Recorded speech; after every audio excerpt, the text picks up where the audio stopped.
رحمت خدا کے بن کر ہے چھایا. عرفان رمضان عرفان رمضان عرفان رمضان عرفان رمضان.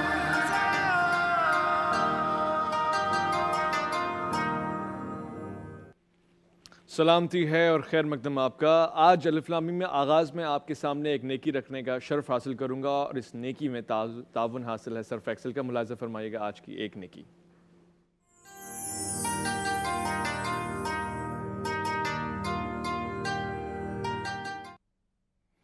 حضور اکرم صلی اللہ علیہ وآلہ وسلم نے کتنی مرتبہ آپ نے بیان فرمایا، حکم فرمایا اور تاکید کی ہے اس بات کی کہ پڑوسیوں کا خیال رکھا جائے.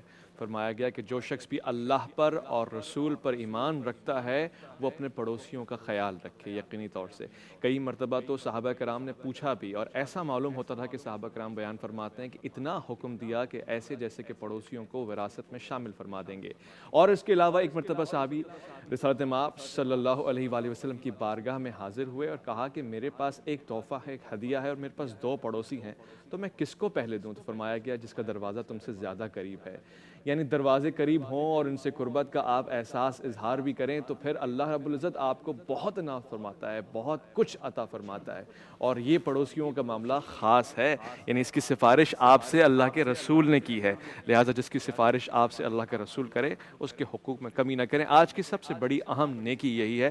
عید آئے گی اور عید پہ آپ نے سب سے پہلے اپنے گھر سے جو بھی نیکیاں اور خیر جمع کر رکھی ہیں اس کا آغاز اپنے پڑوسیوں سے کریں. آپ کے گھر میں جو پکے اس کی مہک اگر پڑوسی کے پاس جائے تو وہ غذا بھی پڑوسی کے پاس جائے، اور اگر آپ کے پاس کچھ تحفے تحائف ہیں تو وہ بھی پڑوسیوں تک جائیں.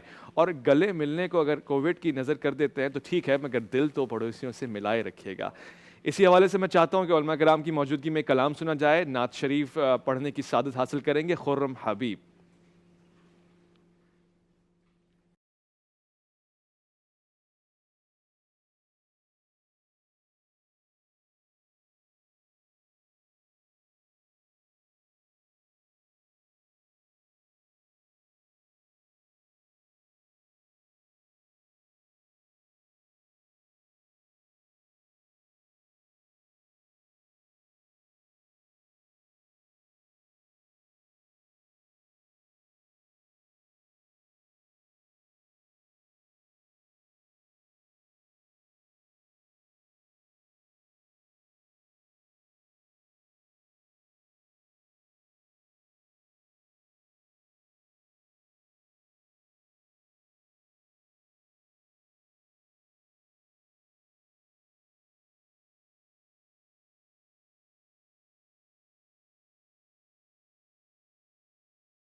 سبحان اللہ سبحان اللہ سبحان اللہ. اپنا معیار زمانے سے جدا رکھتے ہیں ہم تو، محبوب بھی محبوب خدا رکھتے ہیں.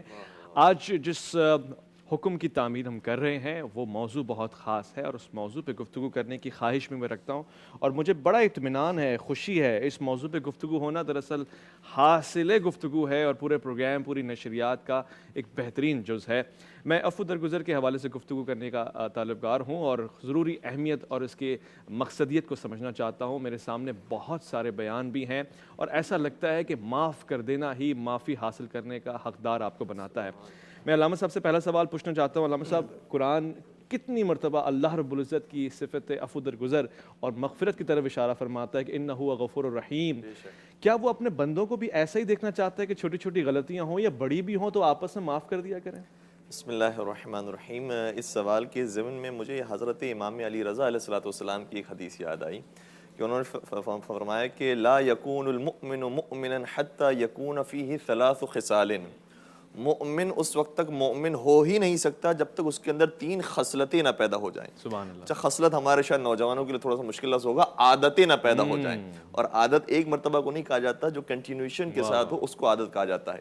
تو ان 3 عادتوں کے بارے میں بڑا خوبصورت جملہ شاہ فرمایا سنت من ربہ وسنت من نبیہ وسنت من ولیہ۔ یہ جو 3 عادتیں ہیں در حقیقت ایک اللہ کی سنت ہے، ایک اس کے نبی کی سنت ہے، اور ایک اس کے ولی کی سنت ہے۔ تو جو خود اللہ کی سنت ہے وہ کیا ہے؟ بیان فرمایا اما سنت من ربہ فکتمان السر۔ رب کی سنت یہ ہے کہ وہ عیبوں کی پردہ پوشی کرتا ہے۔ سبحان اللہ۔ تو پروردگار عالم کی جو بہت ساری صفات ہیں اور بہت ساری سنتیں ہیں، ان کو ہمیں اپنانا چاہیے اور اپنی زندگی کا حصہ بنانا چاہیے۔ جتنا جتنا ہم پروردگار سے قریب ہوتے جائیں گے، پروردگار کی صفات، خود پروردگار ارشاد فرماتے ہیں، حدیث قدسی کا جملہ یہ ہے کہ میں تجھے ویسا ہی بندہ بنا دوں گا جیسا میں خود ہوں۔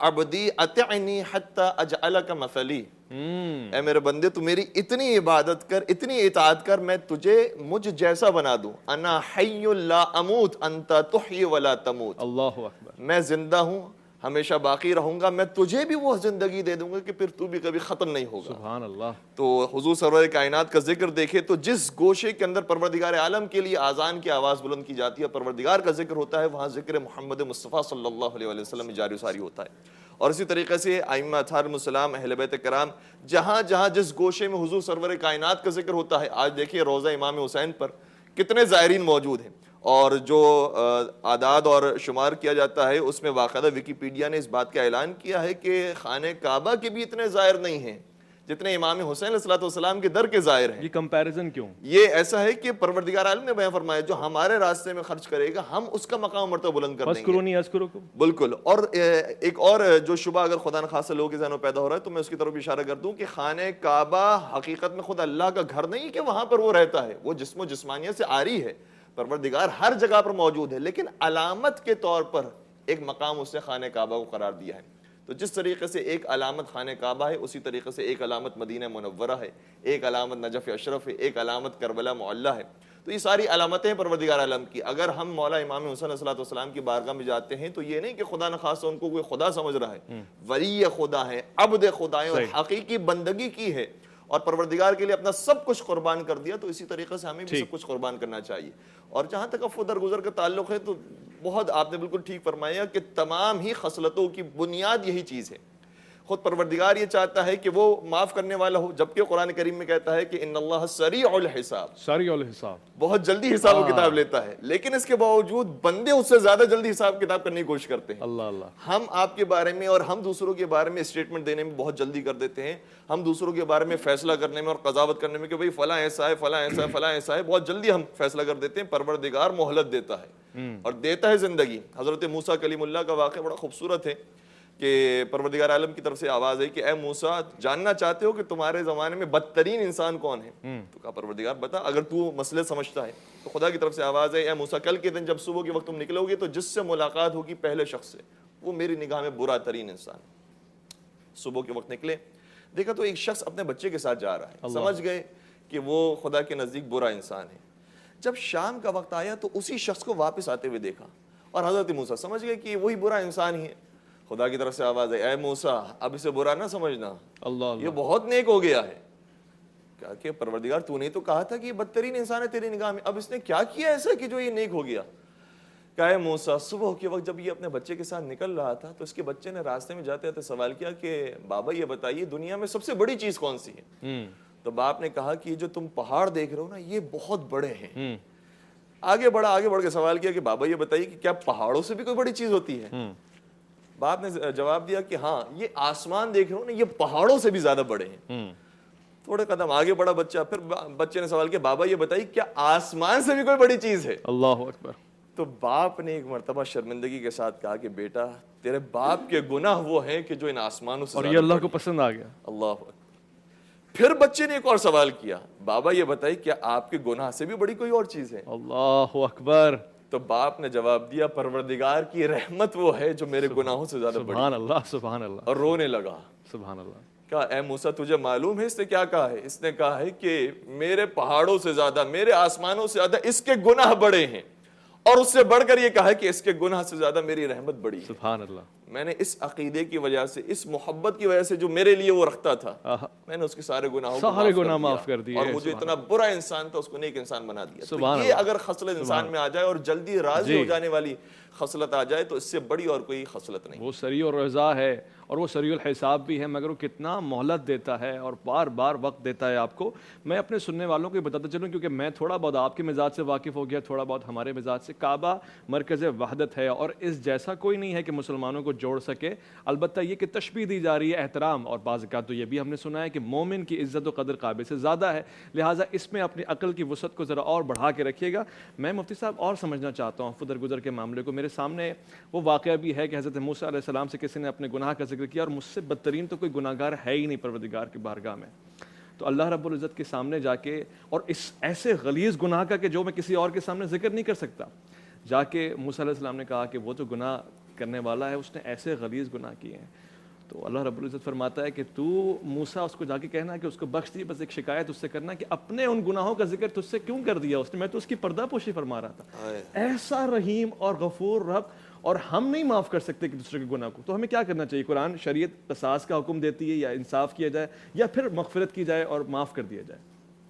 بسم اللہ الرحمن الرحیم.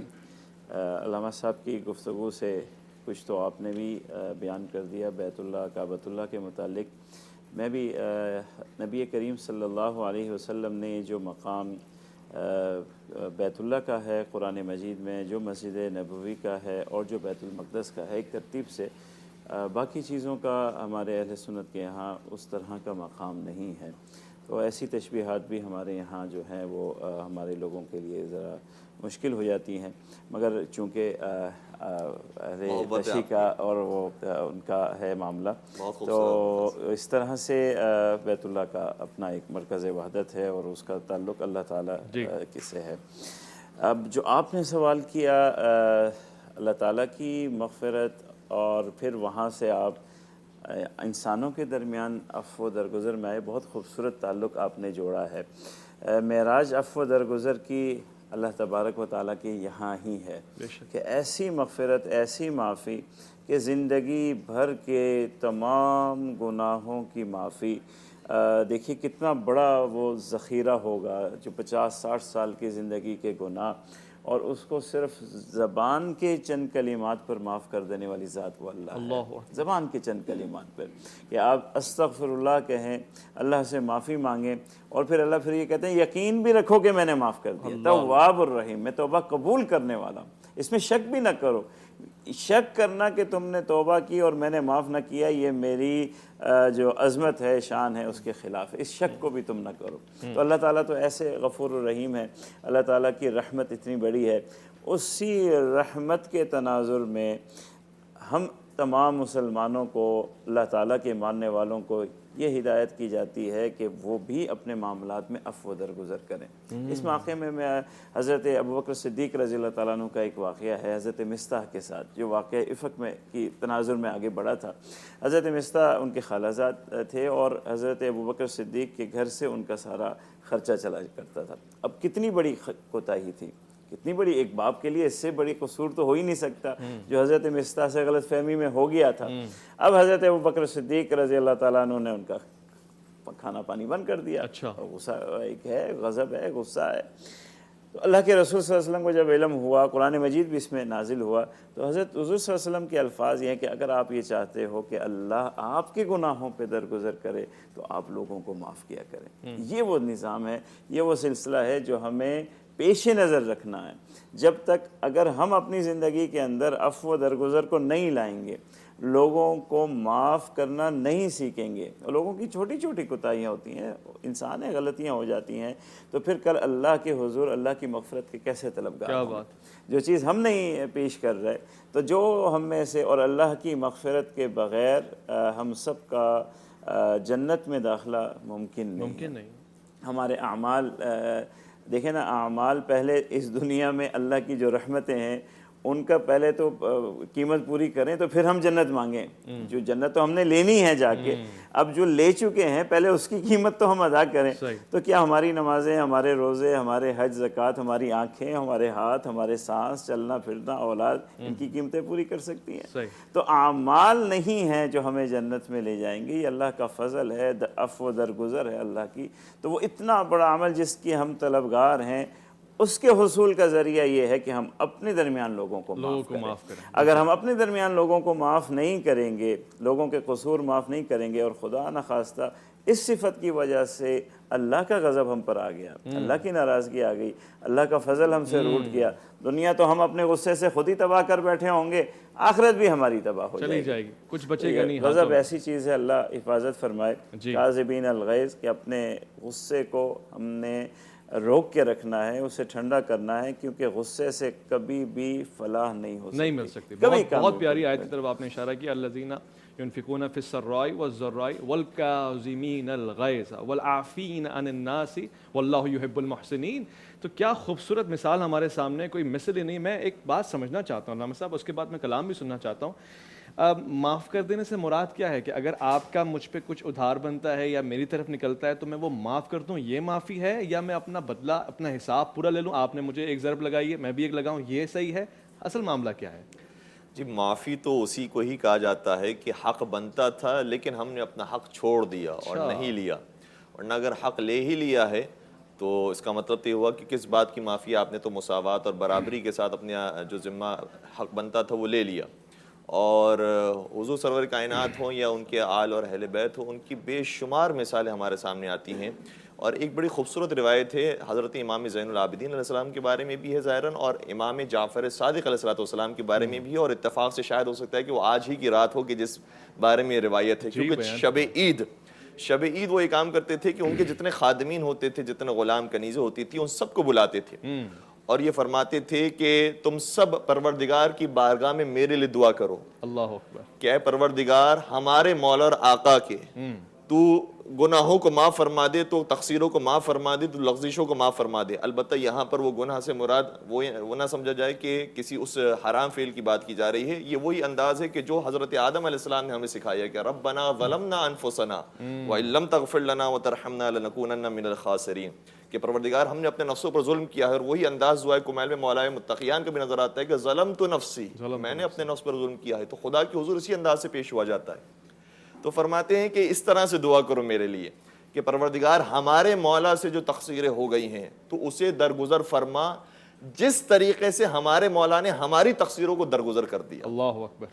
اور امام سجاد اور امام صادق علیہ السلام کے بارے میں ملتا ہے کہ یہ ان سے دعا منگوانے کی بات کہتے تھے، میں نے تم سب کو آزاد کر دیا، چونکہ تم سب نے میرے لیے اس طرح سے دعا کر دی ہے، سب کو آزاد کر دیا کیونکہ تم نے میرے لیے اس طرح سے دعا کر دی ہے کہ پروردگار جو ہم سے تقصیر ہو گئی ہیں وہ ہمارے مولا نے معاف کی ہے، جو ان کی تقصیریں ہیں وہ تو معاف فرما دے۔ کیا بات ہے۔ تو اب میں نے تمہیں آزاد کر دیا۔ اور ایک سال کے لیے عام طور پر وہ غلام یا کنیز ہوتے تھے، اور اس کے بارے میں بھی علماء نے بیان فرمایا ہے وہ در حقیقت انہی کی تربیت کے لیے سلسلہ ہوتا تھا کہ ہر سال شب عید الفطر میں یہ سلسلہ رہتا تھا کہ غلام اور کنیز جو موجود ہوتے تھے ان کو آزاد کر دیتے تھے، پھر نئے غلام اور کنیز جو خریدے جاتے تھے ان کی پورا سال تربیت ہوتی تھی، پھر اگلے سال اسی طریقے سے انہیں آزاد کر دیا جاتا یہ تربیت کا انداز تھا۔ بے شک۔ چلیں جی، ایک اور عشق کا انداز ہمارے پاس ہے اور وہ آپ کے سامنے رکھیں گے، اور اصل ہمارا مقصد یہ ہوتا ہے کہ اس کو تنوع دیں، ترویج دیں اور اس کی تربیت بنا کے ڈالیں۔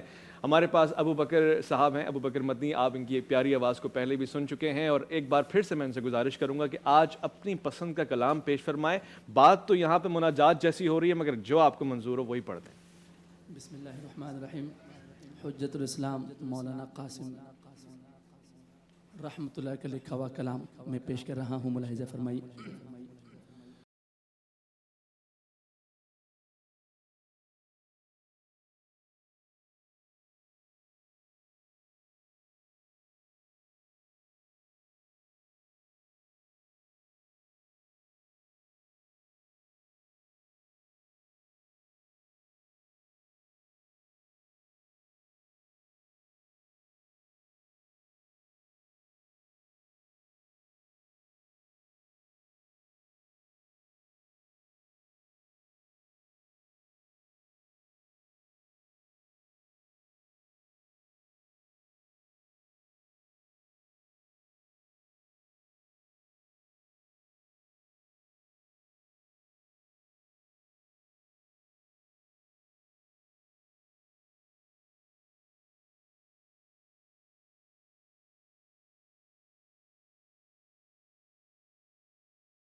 رحمت خدا کے بن کر ہے چھایا، عرفان رمضان عرفان رمضان عرفان رمضان عرفان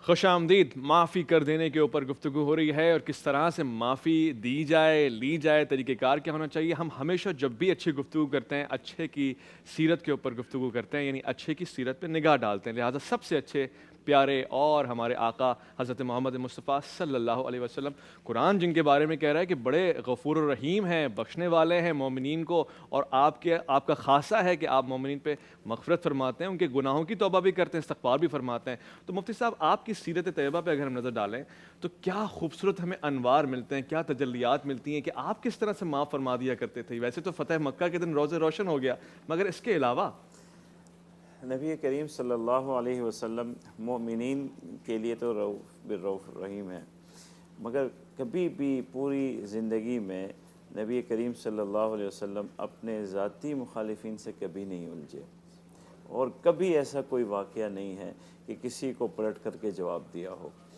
آپ شروع ہو جائیے ابتدائی مکہ کے دنوں سے لے کر، کیا کیا تکلیف نہیں اٹھائی، کیا کیا زبان سے، لوگوں کے ہاتھوں سے پتھر نہیں کھائے، خون نہیں ہوا۔ پھر چلے جائیے طائف کے میدان میں، آپ چلے جائیے کہ جب اس باغ میں موجود ہیں اور ایک پورے دن کی تکلیف کے ساتھ ہیں، پاؤں قدم مبارک خون آلود ہیں، اور اس وقت میں جب فرشتہ آ کے کہتا ہے اگر آپ حکم کریں تو یہ پہاڑ میں ملا دیتا ہوں، یہ کچھ بھی نہیں بچے گا اس میں، تو وہاں بھی اللہ کے رسول صلی اللہ علیہ وسلم نے کیا عفو درگزر فرمائی، اور یہ جانتے ہوئے کہ یہ شاید نہ بھی لائیں، لفظ یہ بولا کہ ان کی نسلوں میں ایمان لے آئے، اللہ، یعنی کہ یہاں تو ایمان سے بڑھ کر کے انسانیت کے ساتھ عفو درگزر کا معاملہ ہے نا، کیونکہ اللہ کے رسول کے جواب سے یہ بات سمجھ میں آ رہی ہے کہ ان کے نسلوں میں ایمان آئے گا اگر یہ نہیں لائیں گے۔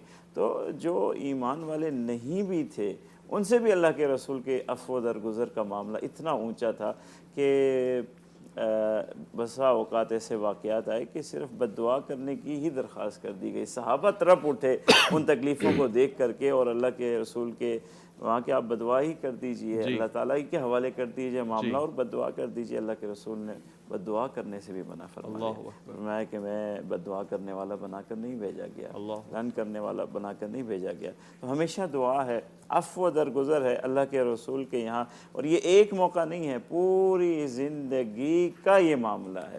حضور کی سیرت تو بھری ہوئی ہے، اور بلکہ یہاں تک کہ حضور کے صحابہ میں بھی ہر طرح کی ہر طبیعت کے لوگ تھے، وہاں بھی کچھ ایسے بدوی صحابہ بھی ہوتے تھے، کچھ ایسے بھی، اور پھر وہاں منافقین کا ایک پورا نظام موجود تھا۔ اسی جماعت مدینہ منورہ کے اندر منافقین کا ایک گروہ تھا، کیا کیا تکلیفیں نہیں تھی، منہ پر آ کر کے سامنے اشارے کرنا، قرآن مجید نے اسے ذکر کیا ہے، ساری تکلیفوں کو برداشت کیا، نہ کسی کو جواب دیا، نہ کسی کو جواب دینے دیا۔ ایک مرتبہ حضرت عائشہ رضی اللہ تعالی عنہا نے جواب دیا ایک زبان سے تعریض کرنے والے منافق کو، تو اللہ کے رسول نے انہیں بھی روک دیا۔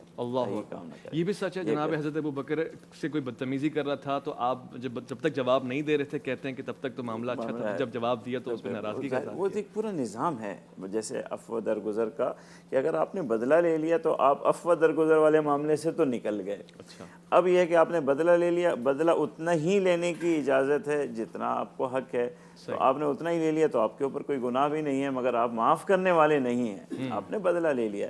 اگر آپ حد سے تجاوز کر کے اپنے غصے کے دائرے میں آگے تو پھر آپ ظالم ہو جائیں گے، آپ ظالم ہو جائیں گے، ٹھیک، پھر تو پکڑ ہوگی۔ علامہ صاحب اب عید آ رہی ہے، اور اپنے سننے والوں کو بتانا چاہتا ہوں کہ پاکستان کا ایک علاقہ ایسا بھی ہے جہاں آج عید منا لی گئی ہے، عید کی نماز پڑھی جا چکی ہے، اور ان کو پھر لازمی طور سے ویسے تو ایف آئی آر کٹی ہے ان کے اوپر، پولیس کے ہاتھے مبارکباد بھجوائی جائے، مگر پولیس سے صرف نظر کرتے ہوئے ان کو مبارکباد بھی دیتے ہیں، چلے ٹھیک ہے اب تو عید ہو گئی، نماز بھی ہو گئی، مگر یہ کہ عید جب ہمارے پاس آ جائے ممکنہ طور پہ کل یا پھر پرسوں، تو پھر ہمیں کس طرح سے، ایک تو معافی کا پہلو بھی ہے، جو جن رشتوں سے ہم بہت پہلے سے ناراض تھے، کوئی تعلق نہیں تھا، ان کے ساتھ معاملہ کریں معافی کا، اور عید اصل میں ہے کیا یہ بھی بیان فرما دیں۔ بسم اللہ الرحمن الرحیم۔ دو بہت اہم سوالات ہیں اور کافی تفصیلی اس کے جوابات ہیں۔ پہلی بات تو یہ ہے کہ ہم کیسے معاملہ کریں ان کے ساتھ کہ جن کے ساتھ ناراضگیاں ہو گئی ہیں، تو واقعاً اس کے لیے آپ گھنٹوں کی تقریریں سنتے رہیں، گھنٹوں کے عشرے سنتے رہیں، کوئی فرق نہیں پڑے گا اگر ہم نے اپنا قدم آگے نہیں بڑھایا۔ واہ، میں آ کر جو ہے وہ اس میں 45 اور 50 منٹ کی گفتگو کرتا رہوں اور ہم آپس میں ڈسکشن کرتے رہیں کہ ہونا چاہیے، لیکن اگر کرنے کا مرحلہ نہیں آئے گا تو یہ ہونے کا کوئی فائدہ نہیں ہے کہ یہ ہونا چاہیے۔ اب کرنا کیا ہے، ہمیں کیسے قدم آگے بڑھانا ہے، اور پھر انہی کی سیرت کو کہ جن کو ہم فالو کرتے ہیں ان کو دیکھنا چاہیے کس طریقے سے انہوں نے قدم آگے بڑھائے۔ سب سے پہلے تو ختم مرتبہ رسول اکرم حضرت محمد مصطفیٰ صلی اللہ علیہ وسلم کے کردار کو ہم دیکھتے ہیں تو آیت ان کے بارے میں کیا اترتی ہے، وَمَا أَرْسَلْنَاكَ إِلَّا رَحْمَةً لِّلْعَالَمِينَ، ہم نے آپ کو نہیں بھیجا ہے مگر عالمین کے لیے رحمت بنا کر۔ تو عالمین میں صرف مؤمنین تو نہیں ہیں، مسلمان تو نہیں ہیں، انسان بھی ہیں، انسانوں کے علاوہ حیوان بھی ہیں، حیوان کے علاوہ دنیا کی ایک ایک چیز عالمین کے اندر شامل ہے، تو سب کے لیے حضور سرور کائنات کو رحمت بنا کر بھیجا گیا ہے۔ اور پھر ہم کیا اس کافرہ عورت کا واقعہ نہیں سنتے ہیں جو بچپن سے ہمیں سکھایا گیا ہے کہ وہ بار بار کوڑا کرکٹ پھینک رہی ہے, بار بار کچرا پھینک رہی ہے, اور حضور سرور کائنات اپنا رستہ بھی تبدیل نہیں کرتے ہیں, کیونکہ اس کا رستہ تبدیل کرنے کے لیے آئے ہیں. اگر اپنا ہی رستہ بدل لیا تو اس کا رستہ کون تبدیل کرے گا؟ تو خود ہمیں قدم آگے بڑھانا پڑے گا. ایک صاحب نے بڑا خوبصورت جملہ کہا تھا کہ جب جنت کی بات آتی ہے تو ہم کہتے ہیں کہ جہاں وہ وہاں ہم, اور جب عمل کی بات آتی ہے تو کہتے ہیں کہ کہاں وہ کہاں ہم. واہ واہ واہ, سبحان اللہ, حقیقت ہے. تو یہ تو منافقت اور یہ دو روئی تو نہیں چلے گی. جب ہم جنت کے اندر یہ اپنے بارے میں محسوس کرتے کہ انشاءاللہ ہم حضور سرور کائنات کے قدموں میں ہوں گے, انشاءاللہ جو وہاں پر ہوں گے وہیں ہمارا بھی مقام ہوگا, ان کی ہمراہی ہوگی, ان کے ساتھ صحبت ہوگی, تو پھر عمل کے میدان میں بھی کوشش کرنی چاہیے کہ تھوڑی سی ان سے مماثلت, تھوڑا سا ان سے پیچھے نقش قدم پر چلتے رہیں اور ان کی پیروی کرتے رہیں. تو ایک کردار ہمیں وہاں پر نظر آتا ہے. پھر فتح مکہ کی جو آپ نے بات کی, کیا اس کے اندر خوبصورت انداز ہے. یعنی انسان بشریت بلکہ ہل جاتی ہے کہ وہ واقعاً جنہوں نے صحابہ کرام پر مظالم ڈھائے تھے, بلال حبشی کی کمر پر اتنے کوڑے مارے جاتے تھے کہ ان کی کمر سیاہ پڑ جاتی. جناب عبداللہ بن مسعود کی گردن کو پکڑ رسی سے اتنی گلیوں کے اندر گھسیٹا جاتا ہے کہ ان کا سارا بدن چھل جاتا تھا. حضرت عمار یاسر کی گردن کو پکڑ کر پانی میں اتنی دیر تک ڈبویا جاتا کہ ان کی سانسیں اکھڑنے لگتی. ان کی والدہ کو شہید کر دیا گیا, والد کو شہید کر دیا گیا, اور پھر اسی طریقے سے باقی اصحاب کا ہم ذکر کریں تو یہ سب کے سب اب مدینہ سے دوبارہ اپنے اسی محلے کے اندر, اسی وطن کے اندر, اسی شہر کے اندر آئے ہیں, اور یہ اب جو مقابلہ کرنے کے لیے کھڑے ہوئے ہیں. اب یہ کیا مقابلہ کریں گے؟ جو جنگ بدر میں شکست کھا گئے, جنگ خیبر میں شکست کھا گئے, جنگ خندق میں شکست کھا گئے, کوئی جنگ ایسی نہیں کہ جس میں شکست نہیں کھائے ہوں, اور اب زیادہ طاقت کے ساتھ مسلمان داخل ہوئے ہیں. تو جوش اور جذبہ تو بہت عروج پر تھا. اور ایک صحابی جناب سعد ابن عبادہ کے ہاتھ میں جب علم بھی تھا تو یہ روایت کہتی ہے کہ انہوں نے یہ نعرہ بلند بھی کیا تھا کہ الیوم یوم الملحمہ, آج گوشت, یہ گوشت ملحمہ کا لفظ گوشت کے معنی کہ گوشت نوچنے کا اور گوشت اتار دینے کا دن ہے, کیونکہ آج بدلہ لینا ہے کہ تم نے ہمارے ساتھ یہ کیا تھا, آج ہم تمہارے ساتھ یہ کریں گے. اور اگر بدلہ لیا جاتا تو اس میں کوئی قباحت نہیں ہوتی. اسلامی شریعت کے حساب سے انتقام لینا اور بدلہ لینا اس حد تک جس طریقے سے مفتی صاحب نے بیان کیا کہ ہم خود تجاوز نہ کر جائیں. اگر خود تجاوز نہیں کر رہے تو بالکل جائز ہے, یہ لیا جا سکتا تھا. لیکن حضور سرور کائنات نے جو رحمت للعالمین ہے, فرمایا کہ ان کے ہاتھ سے علم لو اور حضرت علی مرتضیٰ کے ہاتھ میں علم دو. اور پھر حضرت علی مرتضیٰ نے مزاج رسول کو سمجھتے ہوئے اس نعرے کے اندر صرف ایک حرف تبدیل کر دیا. انہوں نے کہا تھا الیوم یوم الملحمہ, مولا علی نے کہنا شروع کیا الیوم یوم المرحمہ.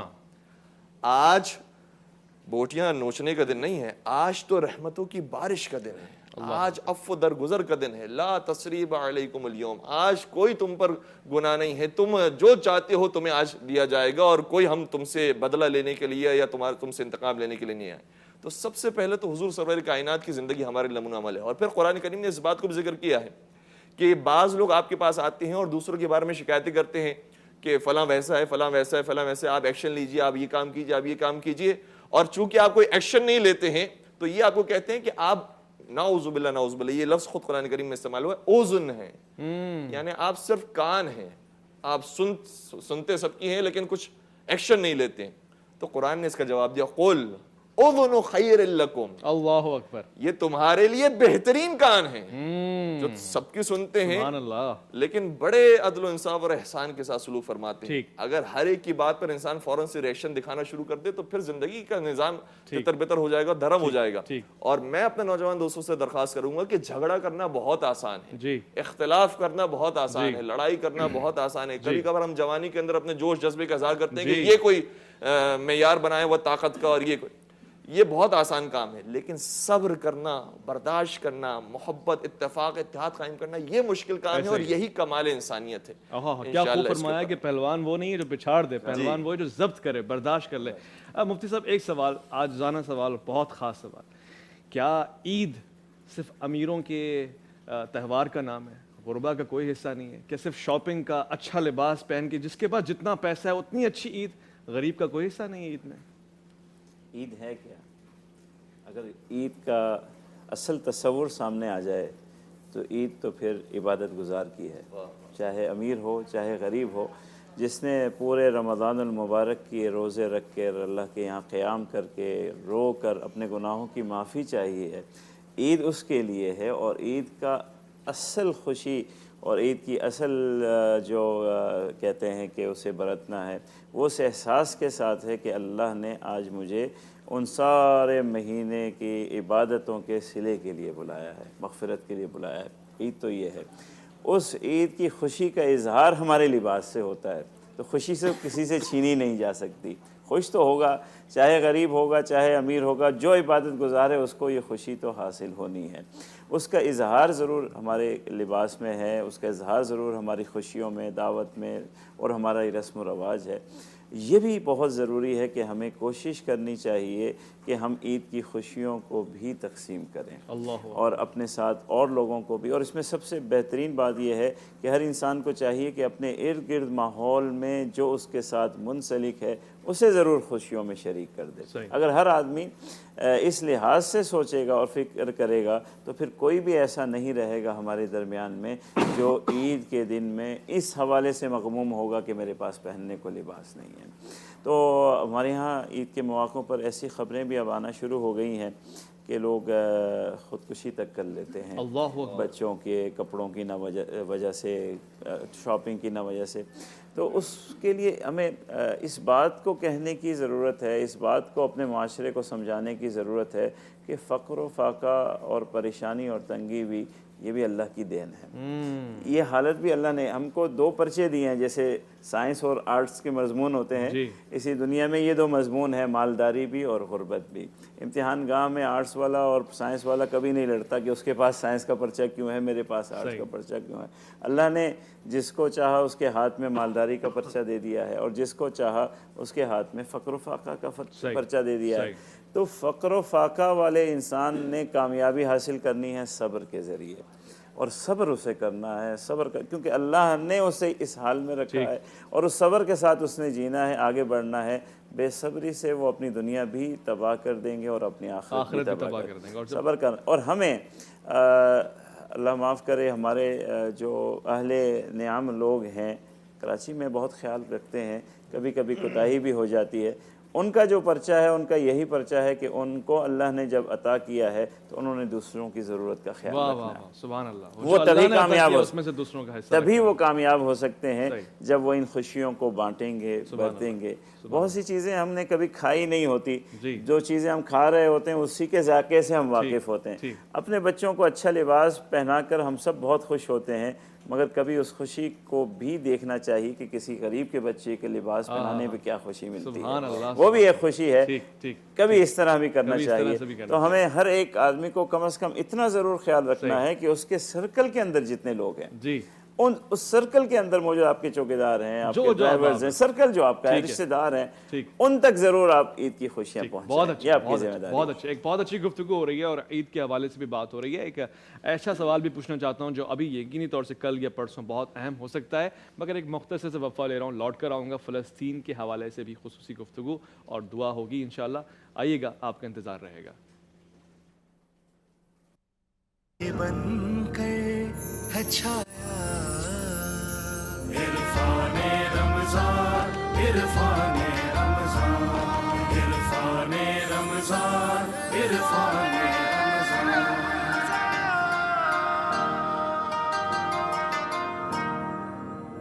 خدا کے بن کر ہے چھایا عرفان رمضان، عرفان رمضان، عرفان رمضان، عرفان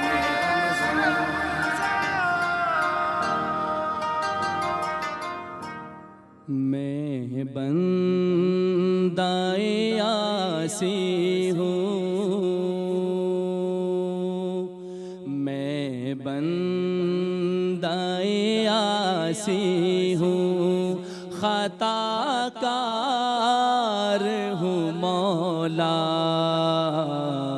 لیکن تیری رحمت کا، لیکن تیری رحمت کا طلبگار ہوں مولا، میں بندہ یاسی ہوں،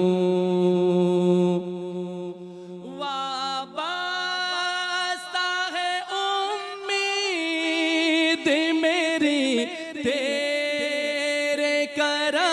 سے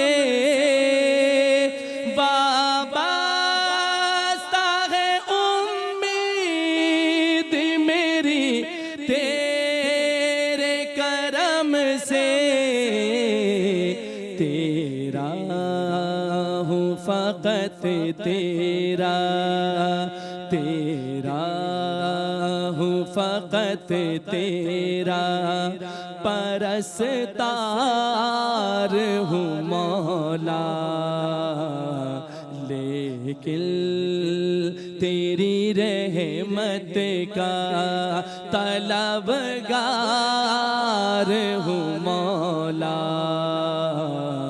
میں بندہ عاصی ہوں، پھر تو میرے ایمان کو توانائی عطا کر، پھر تو میرے ایمان کو توانائی عطا کر، برسوں نہیں صدیوں سے، برسوں نہیں صدیوں سے میں بیمار ہوں مولا، لیکن تیری رحمت کا طلبگار ہوں مولا، مولا میں بندہ عاصی ہوں، باہر کے اجالے مجھے کیا راہ سجائے، باہر کے اجالے مجھے کیا راہ سجائے، لیکن تیری رحمت کا طلبگار ہوں مولا، مولا میں بندہ عاصی ہوں، میں بندہ عاصی ہوں، انتا کما احب فجعلنی کما تحب، بے شک ہم سب گناہ گار ہیں، اس کی بارگاہ میں اپنے گناہوں کی مغفرت بھی طلب کر رہے ہیں، اور یہی طریقہ ہونا بھی چاہیے۔ میں علامہ صاحب سے کچھ چند قیمتی دقیقوں میں یہ بات پوچھنا چاہتا ہوں کہ اب جو بھی صورتحال ہے اقوام متحدہ یا عالم اسلام جہاں بھی کھڑا ہوا ہے، بحیثیت ایک مسلمان، ایک پاکستانی، مجھے کیا کرنا چاہیے کہ میں اپنے فلسطینی بھائیوں کا کم سے کم کوئی نہ کوئی تعاون تو کر سکوں؟ بسم اللہ الرحمن الرحیم۔ جس طریقے سے ابھی ڈسکشن ہماری ہو رہی تھی اور اس میں قبلہ نے بیان فرمایا کہ ایک تو ہم انفرادی طور پر ذمہ داری رکھتے ہیں، دوسرا یہ کہ اجتماعی طور پر ہماری کیا ذمہ داری ہونی چاہیے، اور تیسری بات یہ کہ حکومتی طور پر ہماری کیا ذمہ داری ہونی چاہیے۔ انفرادی طور پر تو ہم اپنے دائرے کے اندر رہ کر جتنا کام کر سکتے ہیں اور اس مظلومیت کا بھی پرچار کریں، اور ساتھ میں جو ظلم ہو رہا ہے اس کا بھی اعلان ہو کہ یہ اگر اپنا ایک کتا بھی زخمی ہو جاتا ہے تو کس طریقے سے اس کو بچاتے ہیں۔ یہاں پر انسانوں کے بچے بے دردی سے قتل کیے جا رہے ہیں، اور کچھ ویڈیوز جو ہم نے دیکھی ہیں کہ سر آدمی کا پھٹ گیا ہے، بھیجا باہر آ گیا ہے، کیسے ماں نے یہ منظر دیکھا ہوگا اپنے لال کا، کہ کس طریقے سے برداشت کیا ہوگا۔ تو سب سے پہلی بات تو یہ کہ انفرادی طور پر جو ہمارے دائرے کے اندر ہیں، کم از کم ان کے ظلم کو پورٹری کریں اور غیرت کو بیدار کریں کہ یہ ہم کیا کر رہے ہیں۔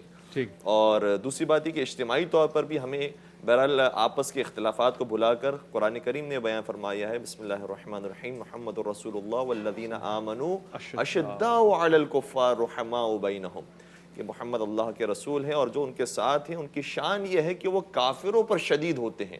تو متحد ہو کر ہمیں کافروں کے مقابلے میں واقعاً سختی کا اظہار کرنا پڑے گا، اور یہ ان کافروں کی بات نہیں کی جا رہی ہے کہ جو مثال کے طور پر کافر ذمی اور ہمارے ساتھ رہتے ہیں، جو خود پاکستان میں فرض کریں کہ کوئی عیسائی یہودی ہیں، تو ان کی بات نہیں ہو رہی۔ یہاں پر آیت کے اندر ہے ان کافروں کی بات کی جا رہی ہے جو دین اسلام کے مقابلے پر ہیں، جو مسلمانوں کے مقابلے پر ہیں، جو کافر حربی ہیں، ان کو بھرپور طریقے سے جواب دیا جائے۔ اور قرآن مجید نے ایک مقام پر یہ بھی کہا ہے کہ فشرد بہم خلفہم، ظاہراً اس طرح کی کوئی تعبیر ہے قرآن کریم کی جس کا مطلب یہ ہے کہ ان پر ایسا حملہ کرو کہ جو ان کے پیچھے قوم آ رہی ہے اس کو بھی اندازہ ہو جائے، وہ بھی ڈر جائیں، لگ پتہ ان کے اندر بھی خوف طاری ہو جائے، اس طریقے سے تمہیں جواب دینا ہے۔ صحیح۔ تو قرآن کا تو یہ حکم ہے، ہمیں قرآن کو فالو کرنا چاہیے اور اٹھنا چاہیے، اور اسی طریقے سے قرآن کریم نے حوصلوں کو ہمارے بلند کیا ہے کہ انتم الاعلون ان کنتم مؤمنین، تم سب سے بلند ہو، سپر پاور تم ہو اگر تم مومن ہو۔ لا تہینوا ولا تحزنوا، سبحان اللہ۔ اگر ہم واقعاً اپنے آپ کو صاحب ایمان کہتے ہیں تو پروردگار کے نزدیک ہم حقیقت میں سپر پاور کہلانے کے لائق ہیں، اور ہمیں واقعاً کوشش کرنی چاہیے اور اپنے حوصلوں کو بلند کر کے مقابلہ کرنا چاہیے۔ ٹھیک ہے مفتی صاحب، خصوصی طور سے دعاؤں میں ہمیں شریک رکھنا ہے فلسطینی بھائیوں کو، ان کے لیے ہم اس سے زیادہ کیا کر سکتے ہیں کہ آج دعا کا بھی اہتمام کریں گے؟ کوئی ایک نسخہ، کوئی ایک بات، کوئی ایک دعا خاص جو ہم پڑھیں؟ ہمیں دعا بھی کرتے رہنی چاہیے کہ اللہ تبارک و تعالیٰ ان کی مدد و نصرت فرمائے، اور ہمیں اپنے کردار پہ بھی نظر کرنی چاہیے کہ انتم الاعلون ان کنتم مؤمنین، کہیں نہ کہیں گڑبڑ ہوئی ہے، کہیں نہ کہیں ہماری کوتاہی ہے کہ جہاں ہمیں کشمیر سے لے کر کے فلسطین تک، برما سے لے کر کے کہاں تک کہ مظلومیت کا شکار مسلمان اور دنیا کے ہر ضابطے میں مظلوم ہے، کہ یہ صرف اسلامی ضابطے میں نہیں، دنیا کے ہر ضابطے میں مظلوم ہے، اور ہماری کیسی بے بسی ہے کہ دنیا انہیں مظلوم نہیں مانتی۔ اتنا خون بہتا ہے اور انسانیت کو جھنجھوڑا نہیں جا سک رہا ہے، کوئی انسانی حقوق والا سامنے نہیں آتا، کوئی بلکہ افسوس تو یہ ہوتا ہے کہ اقوام دیگر اقوام وہ ایک طرف یا تو خاموش کھڑی ہیں یا پھر ظالم کے ساتھ ہیں، حد دیکھیں آپ، اور کہتے ہیں کہ ہم انسانی حقوق کے علمبردار ہیں، تو ظالم کے ساتھ ہے۔ تو میں ایک وقفے کی طرف جا رہا ہوں، مجھے جانا بھی بڑا ضروری ہے، دسترخوان کا اہتمام بھی ہوگا، دعا بھی انشاءاللہ آج کرائیں گے، اور آج خصوصی دعا ہوگی فلسطینی بھائیوں کے لیے، آپ آمین کہنے کے لیے موجود رہیے گا۔ اور ایک بات مفتی صاحب کا جملہ میں پیشگی طور سے یہ عطا فرما رہا ہوں، میں کوشش کر رہا ہوں کہ اپنا حصہ ڈال دوں کہ اگر آپ واقعی فلسطین کے حمایتی ہیں، اگر آپ چاہتے ہیں کہ فلسطین کی حمایت کریں تو کم سے کم یہ کریں کہ اپنے ملک کی خدمت کریں، اس کو اس قابل بنائیں کہ وہ اپنے پاؤں پہ کھڑا ہو کے ظالم کی آنکھوں میں آنکھیں ڈال کے دیکھ سکے، وہ جو چوری کرنے والا ہے وہ چوری سے باز رہے، وہ جو پھل میں ناپ تول میں کمی کرنے والا ہے وہ ناپ تول سے ذرا احتیاط سے پیش آئے، اور وہ جو حق مارنے والے ہیں وہ اس لیے حق نہ مارے کہ مجھے فلسطین کی مدد کرنی ہے اور مجھے اپنے ملک کو، اپنے معاشرے کو ایک مسلم معاشرہ بنانا ہے۔ اپنا خیال رکھیں، لوٹ کر آئیں، خصوصی دعا میں شامل ہو جائیں، عرفان رمضان میں آپ کا انتظار رہے گا۔ رحمت خدا کے بن کر ہے چھایا، عرفان رمضان، عرفان رمضان، عرفان رمضان، عرفان